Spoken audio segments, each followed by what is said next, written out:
Hello, it's Leslie here. So I've been watching the news for the last week or so, and especially in the last few days, and just trying to process what's going on. Obviously, I don't agree with what's going on. That's obviously an invasion of Ukraine. Now I know that they've had a situation in. I don't know too much about Ukraine's history, but I do know that half the country is more pro-Russian, let's say, and the eastern side, and the western side is more pro-Ukrainian. So even during the build-up of troops, I thought, okay, maybe they're just doing exercises, and I thought this is, they're saying that they're going to send the troops home on Sunday, and I thought, well, okay, but then sure enough, they actually started the invasion, and I couldn't believe it. At first, I was really quite shocked because it's a threat to world stability, really. And and it is a threat to world stability because now, in response to this, NATO's building up their forces, and of course, Russian media is going to take this news back to their supporters of the Russian state television, and they'll say that NATO's bolstering its defences, and then they'll have an excuse to, you know, uh, well, I'm not sure what they'll do with that news really. But the thing is, I thought they wouldn't. I thought initially they might only take. Well, I thought they would only, uh, send their troops into Donetsk and Luhansk and just stop there. But it seems to me that they've surrounded Ukraine on the north and the east and the south. So, I could more or less understand it if Mr. Putin was going to take those regions, or even to take half the country, the Russian-speaking half, the half that votes in favor of, um, usually in favor of Russia. Because, well, what I'll do is I'll put up a map of the last voting elections and you can see the division in the country. So I'll quickly put that up now.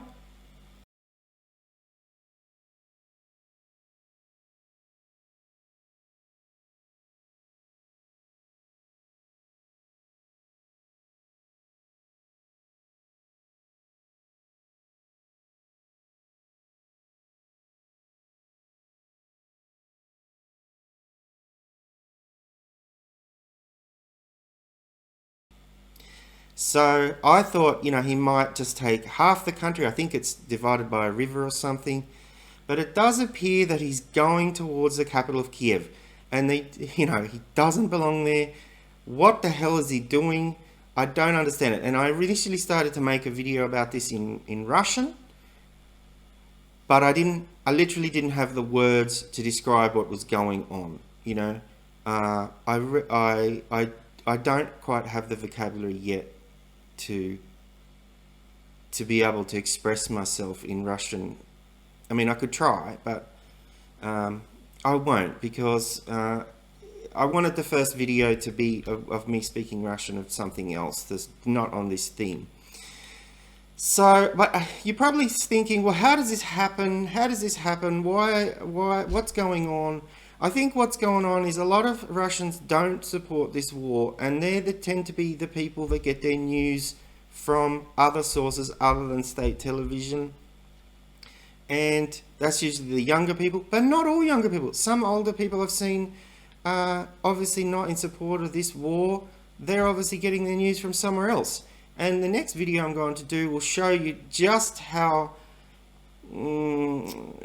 dichotomous this news is. It's even worse than like CNN and Fox News, And I personally get my news from a very wide variety of sources, all around the world. And if you see, like, for example, BBC News, ABC News, SBS, France 24, I sometimes watch RT, I sometimes listen to Al Jazeera. I get a whole range, And if you look at my channel, you'll see just the subscriptions. If you look at it, it's just only Russian, just to be exposed to more Russian.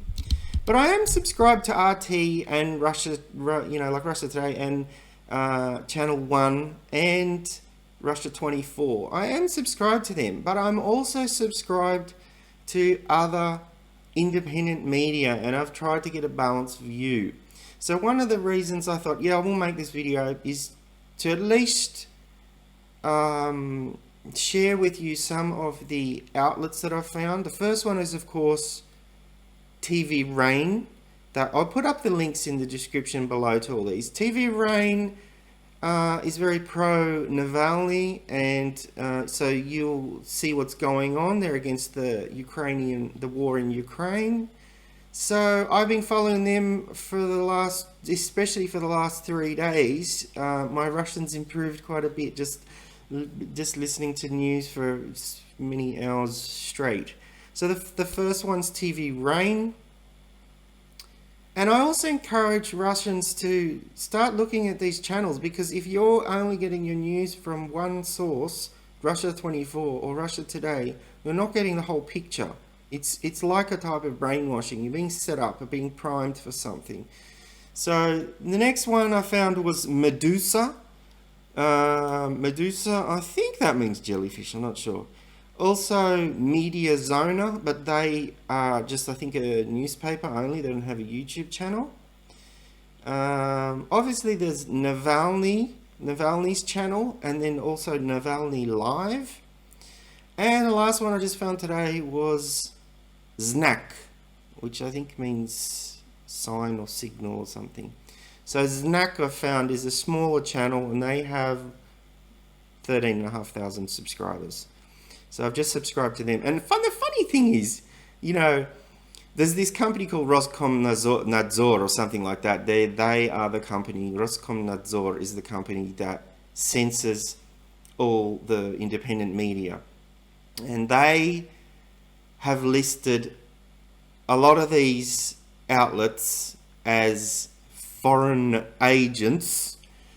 Even though they're operated by Russians and Russians watch them, they have literally labeled their own Russian media outlets as foreign agents. I showed you a video showing you where a Russian presenter had to present the news that her own, TV station, that she's not the broadcaster, what do you call it, the telepresenter, the lead, so I'm forgetting my English, anchor is the news, it is the word I'm looking for, news anchor. She had to present the news that the channel that she's presenting for, TV Rain, is a foreign agent. It's just crazy. It is just crazy. And I think that's how Putin has gained so much support, because a lot of his older followers won't be getting any of this news. They don't know that Kiev is being shelled. They think it's only Donetsk that the shelling's going on. They're not getting the full story about what's going on. So I did mention here, I mentioned Roskomnadzor, and the weird part is that in mentioning that ban, the foreign agent label, that's how I actually found out about Media Zone and Medusa and now Znak, by looking up who they actually blacklisted, if you like. So anyway, so that's kind of ironic that by blacklisting I was able to find more channels. I'd also ask a favor, and that is, if you are following other Russian channels, please send them to me. And if you have any suggestions for Russian channels to follow, and also perhaps consider opening up your subscriptions, making them public so that other people can see who you're subscribed to. I have made my YouTube subscriptions public, so you can see hundreds of Russian channels on there if you look at the channels tab, and then you definitely click on subscriptions, so you see the whole lot. There's a lot there. There's a lot of information, and in the beginning it's very hard to get exposed to that because of the language differences and the alphabet. But there you go. If you want instant Russian feed, subscribe to some of the things that I'm subscribed to, the Russian ones anyway, because there's some other languages there as well, like Finnish and Italian. So, the next, I'll round it up here, but I just wanted to say I don't support Putin's move on this. I think it's very wrong. But the next video I'm going to, he has to bring out the tanks. Just go home. What are you doing there? What are you doing? What's going to happen to those Ukrainian people? You can't just topple another government, overthrow another government. I mean, I would say he's lost the plot. He's lost his mind. Sumashedshi, despot. I don't know what to say.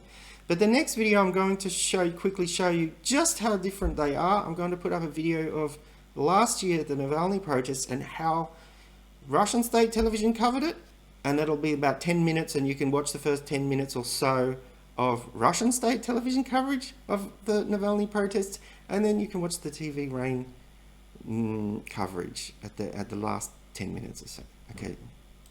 Yeah, so the last half of that video, as I got interrupted then, the last half of that video is going to be, TV Rain's coverage of what happened on the 31st of January last year, 2021, and you'll see a massive difference. It's just, your jaw will drop at the difference in the coverage of what happened last year. And that's why I think this has happened, and why some people do support this war. I've had Russian friends, and I was chatting to them, and they literally blocked me on WhatsApp because we didn't agree. And it's happened a couple of times. It happened after the Navalny protests. I tried to show some Russian people I was chatting to I tried to red pill them, I tried to show them video from TV Rain, and they just weren't open to it, and they blocked me, or they didn't want to discuss it anymore. They threatened, if you talk about this, I'll block you or whatever. So it's a little bit frustrating, but that's how it is.